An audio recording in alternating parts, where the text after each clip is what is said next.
금계필담이라고 하는 야사에 나오는 이야기입니다. 홍원필이 장가를 갔는데 장인이 아주 대단한 사람입니다. 영의 전까지 지낸 송질이라고 하는 사람의 딸, 그러니까 송씨죠. 송씨 부인하고 결혼을 했는데 결혼한 첫날 홍원필이 희선을 제압하려고 약간의 무리수를 둬요. 그런 거 있지. 지금도 그런 거 있지. 신혼방에 여종이 이제 음식상을 들고 왔는데 네. 갑자기 그 여종의 손을 덥석 잡은 거예요. 홍원필. 앞으로 남자가 하는 일에 참견하지 마. 이런 걸 한번 보여주려고 한 거죠. 그랬더니 송씨 부인이 예상과는 다르게 덤덤하게 아무렇지도 않게 그냥 지나간 거예요. 그래서 성공했구나. 나중에 이제 종이 부인이 보낸 선물이라고 하면서 상자를 하나 갖고 와요. 기대를 하면서 그 상자를 딱 열었습니다. 정말 소스라치게 놀라는데 왜요? 뭐가 들어있었을까요? 신체 일부. 귀. 귀. 귀나 막 이런. 설마? 손을 잡았으니까. 잡은 손, 잡힌 그 손. 왜? 너무 무섭다. 맞아요. 네? 맞아요. 그 손. 그 손을 잘라서 보낸 거예요. 그 손을 잘라서. 어떻게 이해했어? 너무 내가 한 거 무서워요. 아니에요. 내가 한 거 아니라고. 네, 참고로 한 가지 말씀드리면 손이 잘린 그 여종은 송 씨의 종이었을 거예요. 네. 왜냐하면 그때는 결혼을 하면 남자가 여자 집에 가서 살았기 때문에 이 송 씨의 홈그라운드였을 거고 거기에서 시중을 들었으면 그 집안의 노비였을 겁니다. 자기 종의 손을 자른 거죠. 자, 이럴 경우에 법적인 처벌이 어떻게 될까요? 처벌이 없지 않았을까요? 법으로는 처벌이 돼요. 그런데 노비 입장에서 한번 생각해 보세요. 주인이 내 손을 잘랐어요. 어떻게 할까요? 관청에 고발할까요? 과연 고발할 수 있을까요? 자, 법은 멀리 있고 주인의 힘은 가까이에 있습니다. 이것 때문에 산노비들은 억울한 일을 당해도 하소연하지 못하고 주인의 갑질을 그냥 받아낼 수밖에 없었던 거죠. 자, 그런데 여기에서 교수님의 전공을 한번 살리셔야겠어요. 이 송 씨의 심리, 이거 어떻게 분석하세요? 어떤 행위를 맥락적으로 이해를 해야 되잖아요. 사람을 도구처럼 대하는 건 사이코패스적인 거의 특징은 맞는데 도구를 도구처럼 쓰면 그건 사이코패스는 아니거든요. 그러니까 그 사회가 노비를 얼마나 도구적으로 이해했느냐를 파악해야만 그 정도가 이해가 될 것 같아요. 맞아요. 노비는 이렇게 주인의 처분에 맡길 수밖에 없는 그런 처지였다. 특히 산노비 가운데 솔고노비들은 그랬다고 하는 것이죠. 외거노비는 이거하고 많이 달라요. 자, 외거노비는요, 자기 재산을 갖는 게 가능하다고 말씀드렸죠? 네. 재산 중에는 노비도 포함됩니다. 노비가 노비를 가질 수 있는 거예요? 그렇죠. 전전세 같은 거 아니에요? 전전세. 노노비네, 노노비. 노노미. 그러니까 이게 심각한 거예요. 개구리가 거시기에 노비가 될 수도 있다는 얘기니까 아주 심각한 하지만 문제예요. 거시기도 개구리의 노비가 될 수 있다는 거 잊어서는 안 됩니다. 맞습니다. 네, 두 가지 다 돼요. 외거노비가 어떤 일을 했는지 조선 초의 사건 하나, 태종 때 일입니다. 1404년, 이 연도가 중요한데요. 네. 태종 때 있었던 성범죄 사건입니다. 한양에 판사벼슬을 한 이자지라고 하는 사람이 살고 있었습니다. 이분이 일찍 돌아가셨어요. 딸 셋을 두고 돌아가셨습니다. 그런데 그 부인도 따라서 세상을 떠났어요. 딸 셋이 고아가 됐죠. 그 세 딸 중에 마지가 내은이라고 했는데 내은이가 16살이고 미혼이었습니다. 네. 과천에서 농사를 짓고 있던 외거노비가 실구지라는 이름이에요. 네. 이 실구지가 찾아와서 제안을 해요. 아가씨, 우리가 살고 있는 과천으로 네. 내려가서 같이 사시지요. 이러는 겁니다. 그랬더니 내은이가 단호하게 거절을 합니다. 내가 왜 니네 집에 가느냐. 그러니까. 여자의 도리는 안방문을 안 나서는 거야. 게다가 나는 3년상을 치르고 있잖아. 그래서 거절을 했더니 실구지가 물러서질 않아요. 만일 안 가시면 농사 안 짓고 도망가 버릴 거예요. 그러는 거예요. 근데 이 상황이 이랬던 것 같아요. 이 내은이의 호구, 먹는 식량이 오직 거기에서만 올 수 있었던 것 같아요. 그래서 고민하던 내은이가 동생들을 데리고 과천으로 내려갑니다. 내려간 바로 그날 실구지 처남에게 겁탈을 당해요. 자, 이런 사건이 벌어졌습니다. 이러면 대개는 여성이 입을 막아요. 아, 이게 내 팔짱가 보다 이러는데 내은이는 안 그랬습니다. 그 다음 날로 그냥 관청에 가서 고발을 해버려요. 노비가 주인집 딸을 겁탈한 사건. 이게 그 당시에는 엄청난 와, 있을 수 사건입니다. 없는 일인데. 어디까지 보고가 되냐면 왕한테까지 보고가 돼요. 태종까지 이 사실을 알아가지고 대신들하고 이걸 논의를 하는데 태종의 결정은 뭐냐면 능지처참. 능지처참은 뭐냐면 살갗을 조금씩 잘라서 천천히 죽이는 사형입니다. 그냥 쉽게 죽이지 않는 조선의 가장 극형으로 이걸 다스려요. 실구지는 왜 이런 일을 벌였을까요?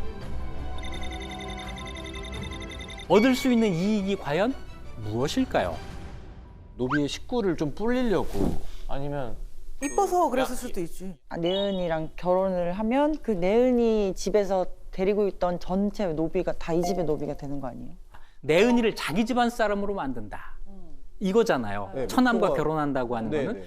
내은이는 양반집 여성이기 때문에 아마 발설하지 않고 그냥 받아들일 거다. 그러면은 처남의 부인이 될 거고, 네. 그러면 넓게 봐서 우리 집안 사람이 되는 거야. 이렇게 되면 아마 내은이가 갖고 있던 노비, 토지 이런 게 내 것이 될 것이다. 이런 생각을 했겠죠. 네. 그런데 여기서 더 중요한 게 있어요.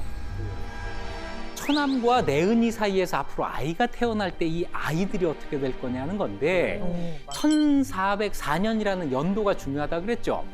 1404년 그 시점에서의 법을 보면 남자 노와 양인 여성 사이에서 태어난 아이는 양인으로 한다.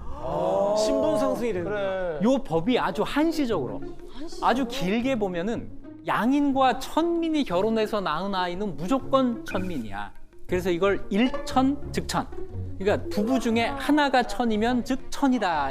이게 아주 오랜 법인데 고려 말부터 1405년까지 아주 한시적으로 이런 법이 적용될 때예요. 그러니까 실구지가 생각할 때에는 내은이가 내 처남댁이 되면은 거기에서 태어난 아이는 천민이 아니고 노비가 아니고 양인이 되는 거예요. 노비를 끊을 수 있겠군요. 그렇죠. 그렇게 되면.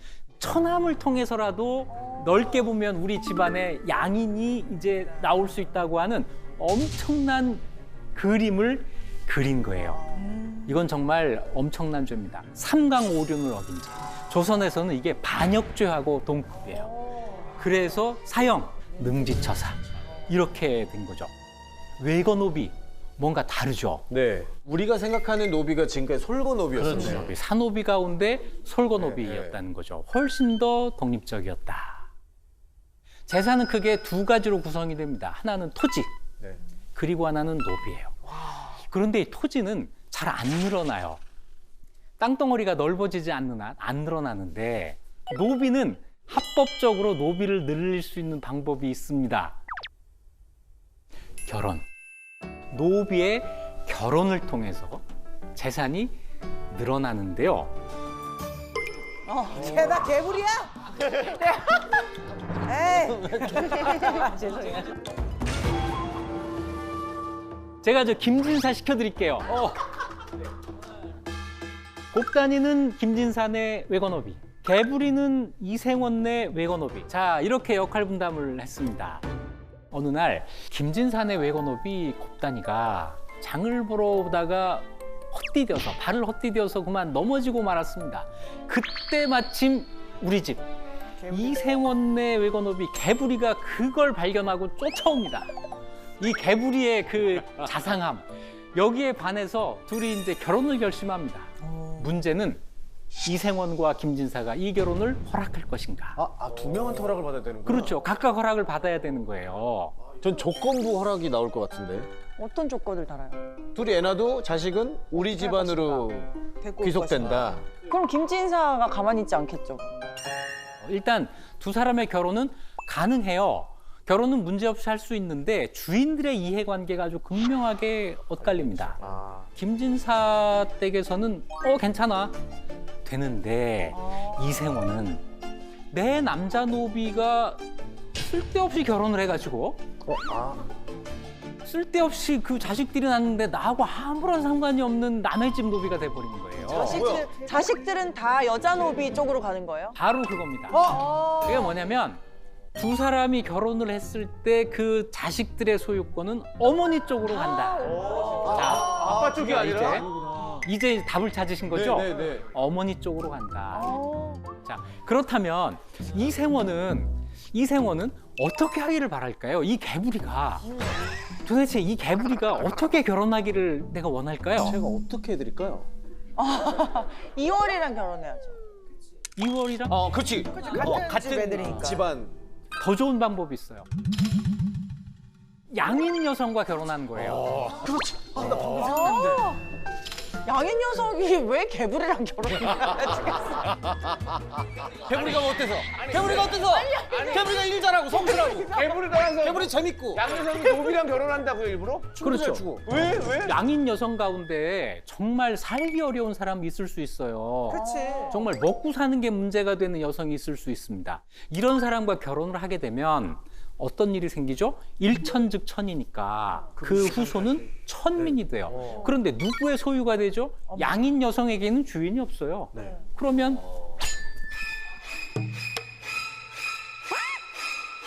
이생원. 방금 미소가. 진짜 악독해 보여요. 해부리의 노력으로 저는 앉아서 아주 이렇게 재산을 늘릴 수 있는 큰 이익을 얻게 되는 거죠. 진짜 머리가 대단하네요. 네, 그래서 이 노비의 결혼이라는 거는요, 주인의 이해관계가 아주 첨예하게 걸려있기 때문에 함부로 마구 이렇게 하는 게 아니에요. 이런 경우는 이 남자종이 주인집에 손해를 끼쳤다라고 생각을 하고 남들도 다 이걸 인정을 합니다. 손해요. 그래서 실제로 이런 일이 있어요. 이문건이라는 분이 쓴 일기가 있습니다. 묵제일기라고 하는 굉장히 유명한 기록인데요. 이 일기에 정말로 이 상황이 기록이 돼 있습니다. 자, 옛날 말이 있어서 좀 어려운데 여기 벌을 정했다라고 하는 거는 저희 가서 뭐 손들고 서 있어 이게 아니고 그 대가로 뭐를 내놓을래 이거를 정했다는 거예요. 그런데 특히 석진은 더 괘씸해요. 왜냐하면 남의 집 비하부 사이에서 자식을 5명이나 낳은 거예요. 그러니까 이문건의 입장에서 보면은 저게 내 재산이 돼야 되는데 그래서 그가 가지고 있는 재산을 몰수한 겁니다. 몰수. 노비와 주인 사이에 이렇게 계산이 되고 있었던 거죠. 자, 노비의 결혼이 축제의 수단이 된다. 노비의 길 이제 재밌게 들으셨죠? 네. 여기 이제 다른 주인공 하나가 짠 등장합니다. 머슴. 머슴과 노비. 이게 어떻게 같고 다를까요? 자, 머슴에 대해서 설명을 해볼까요? 모습은 왠지 이렇게 안방마님한테 사랑도 좀 받고. 지금 그 대답에서 하나는 제가 높이 사겠습니다. 머슴은 남자다.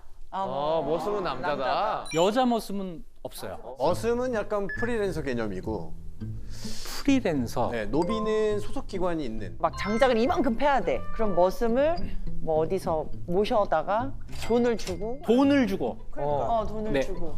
남자 돈을 주고 누구에게 소유되지 않는다. 소유가 안 돼 있어요? 이걸 다 합치면. 네, 머슴은요 임금을 받는 네? 노동자예요. 그러니까. 임금을 받는데 어떤 형태로 받냐면 연봉으로 받습니다.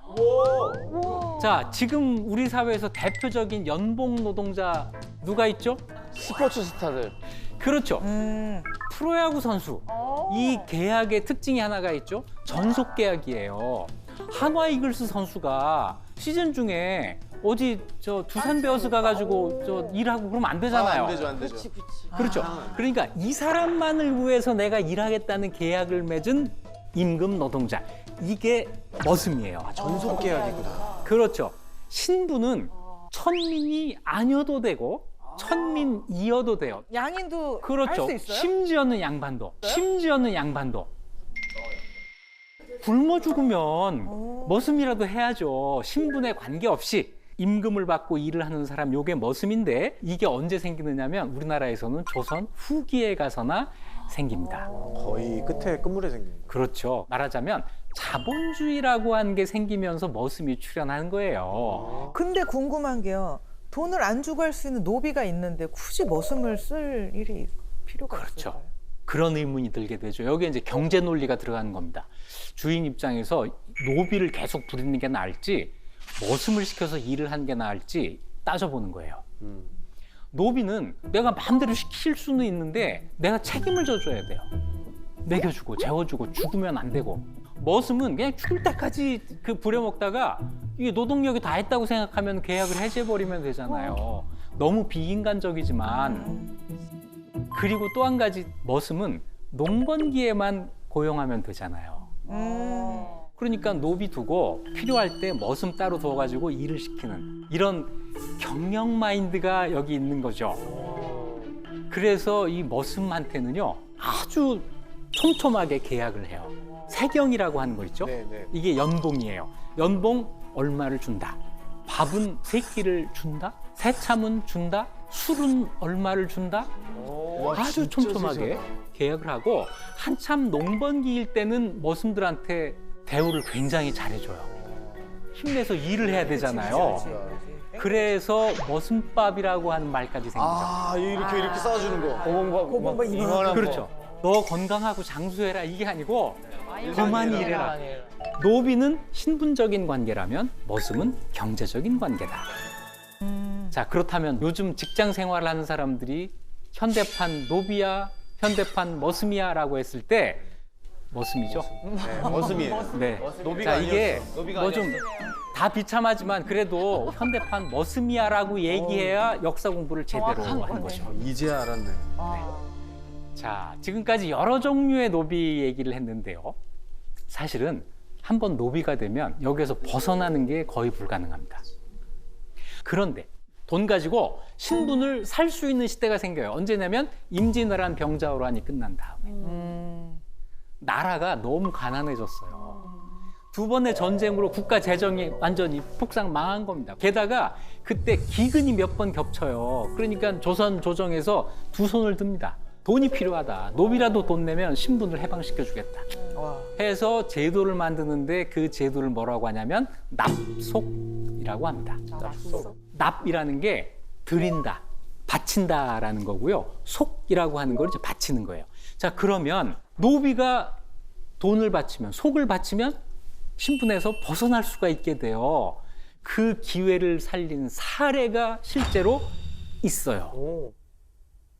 김수봉이라는 사람이 있습니다. 조선시대에 호적이 지금 남아있는 게 있어요. 경상도 단성현에 호적이 남아있는데 이 김수봉이라고 하는 사람의 집안 내력이 이렇게 그려집니다. 여기 김수봉이 있죠? 네. 김수봉의 아버지가 김어련, 할아버지가 김이동이에요. 김수봉의 부인은 이름이 안 나와 있습니다. 네. 호적에. 그런데 장인 이름이 이금금이라고 되어 있어요. 여기에 빨간 글씨는 그 사람의 지위예요. 지위가 김수봉은 납속 통정대부라고 되어 있습니다. 통정대부는 굉장히 높은 관직이에요. 정삼품 관직입니다. 그런데 그냥 통정대부가 아니라 납속 통정대부입니다. 그러면 앞에 납속이 붙은 거면은 돈을 내고 산 통정대부. 라고 하는 거죠. 근데 이 관직에 오를 때 노비가 돈 내고 관직을 살 수도 있지만 일반 평민도 돈 내고 관직 살 수 있어요. 이것도 납속으로 하기 때문에 요 납속 통정대부만 가지고 김수봉의 신분은 지금 알 수가 없어요. 그런데 김씨 성 갖고 있잖아요. 네. 그러니까 이건 노비가 아니구나, 평민이구나라고 생각하기가 쉽고 그 아들이 보인이잖아요. 보인은 군형을 지는 사람입니다. 노비는 군대를 안 가요. 네. 군대를 갔으니까 이 사람은 평민이에요. 그러니까 요 그림만 보면은 평민 집안이네. 유출할 수. 이렇게 볼 수 있어요. 네네. 그런데 한 가지 의심스러운 게 있습니다. 김이동, 김어련, 이금금의 지위가 안 밝혀져 있어요. 조선시대 호적은 반드시 그걸 밝히게 돼 있거든요. 그래서 뭔가 미심쩍어요.